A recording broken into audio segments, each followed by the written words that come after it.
พี่น้องเนาะจะว่าบอลลูนตัวนี้เนาะจะว่าลงจะว่าชมบรรยากาศแคมป์น้ำซองโอ้ถือว่าลงต่ำเลยพี่น้องโอ้เป็นจะมาแบบนี้เนาะแต่ว่านักท่องเที่ยวว้าวงามพี่น้องลงต่ำถือว่าเกือบฮอดหน้าน้ำซองในการถือว่าให้นักท่องเที่ยวถือว่าลงมอขนาดเนาะแต่ว่าเก่งสมควรผู้อันขับบอลลูนเนาะหลายโน้ตเลยจะว่าขึ้นในมื้อนี้เนาะจะเป็นบรรยากาศที่ว่ายามแรกเนาะที่ว่าบ่าวแพงมาถ่ายเราจะอัปเดตที่ว่าแกมน้ำซองให้ทุกคนได้เบิ่งแต่ละคลิปเพราะว่าปี2026เนาะจะมีนักท่องเที่ยวหลากหลายคนที่ว่าเดินทางเข้ามาท่องเที่ยวในเมืองเวียงคลิปนี้นะทุกคนจะมาพอกันจุดที่ว่า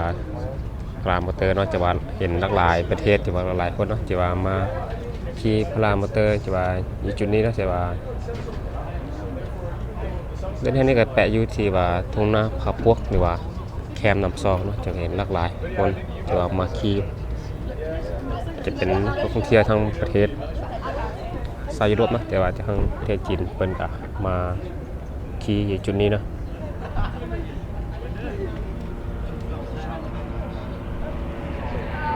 ด้านหน้าเนาะจะเห็นแต่ว่าหลากหลายแต่ว่าลาวมาเตอร์มองเวียงจะเห็นบรรลุเนาะจะว่าขึ้นหลากหลายหน่วยเลยใน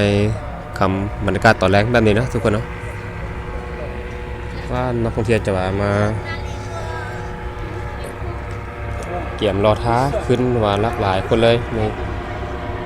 มื้อนี้เนาะ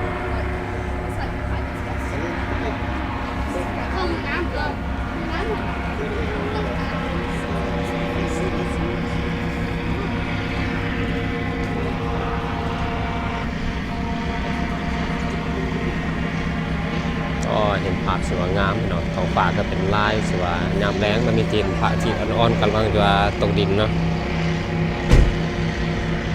รถหลายคันเลยจะว่ามาเกี่ยมมาขึ้นมาจอแบบนี้คนจะได้มาจองก็เนาะจอดในการขี่พารามเตอร์จะเอาไปจองนี่จะบ่ได้เนาะจะว่าจะมาเต็มตลอดนักท่องเที่ยวจะมาขี่ว่าบ่ขาดสายเลยในแต่ละมื้อก็เห็นท้องฟ้าเนาะครับอยู่ว่าจุดนั้นจะว่าบอลลูนขึ้นจะว่าใกล้ๆเลยเห็นภาพจะว่างามพี่น้อง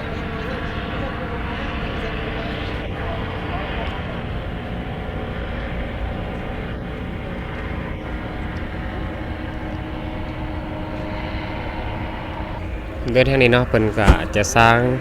กระสร้างที่ว่าสำเร็จอะไรอย่างเงี้ยปีนี้ก็เห็นแต่ว่านักท่องเที่ยวมาขึ้นที่จุดนี้หลายจะเห็นบอลลูนนะคือหลายหน่วยคือว่าเต็มท้องฟ้าเลยในมื้อนี้เนาะจังขี่ร้อยมาเท่านี้นะทุกคน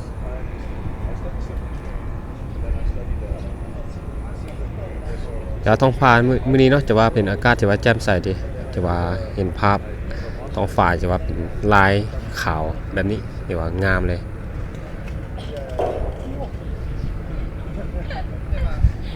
จะเห็นเนาะนักท่องเที่ยวที่ว่าขี่พารามอเตอร์เนาะจะว่าลงจอดลงสุพื้น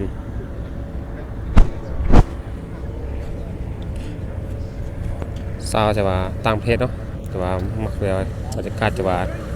ยามแรกในการขี่พารามอเตอร์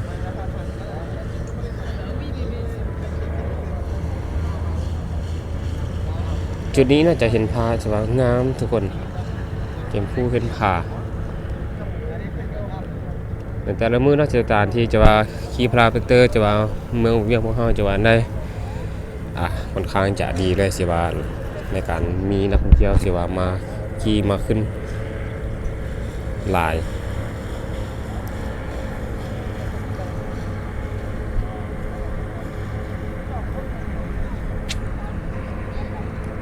ตอนนี้น่าเห็นนักท่องเที่ยวกำลังจะขึ้นอีกคนเนาะพี่น้องแป๊บเดียวเนาะลงแป๊บเดียวจะขึ้นอีก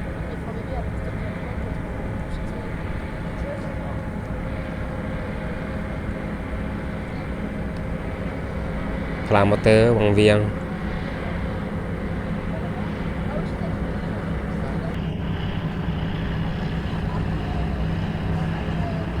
จะเห็นคนงานเนาะจะว่า 2-3 คนในการจัดจะบ่ให้เสือกจะว่าพันกันโอ้กำลังสตาร์ทเครื่องแล้วตอนนี้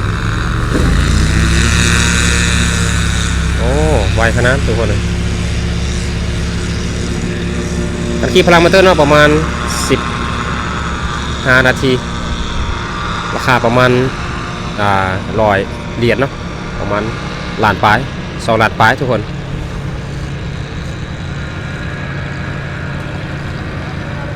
หลายคนเนาะจะให้ความสนใจจะว่าในการขี่พลามอเตอร์ที่เราเห็น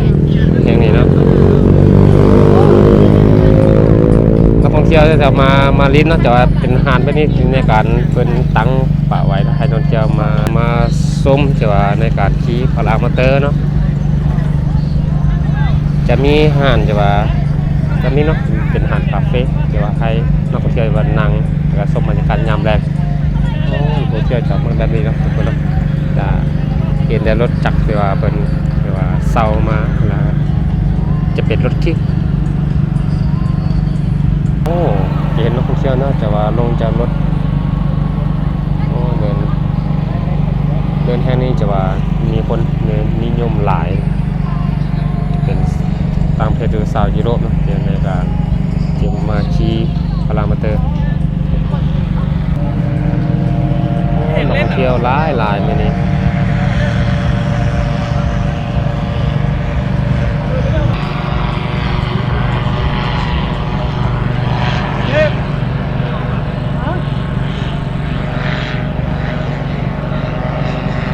โอ้เดินแห่งนี้เนาะจะว่าควงเลยว่าจะเป็นจะว่าโมงเนาะจะว่าตอนแรกเดินมาทายเนาะจะเป็นนักบินแต่ว่าคนมาเที่ยวสถานที่แห่งนี้เนาะผมตั้งอยู่บ้านเขาเนี่ยเป็นแต่ว่ามีนักท่องเที่ยวมาขี่หลายนักเดินแห่งนี้จะตั้งอยู่เนาะแต่ว่าในทางการจะว่าผู้เป็นขานั้นเห็นหลายคันขี่อ้อมมาแนวแถวตัวเมืองเวียง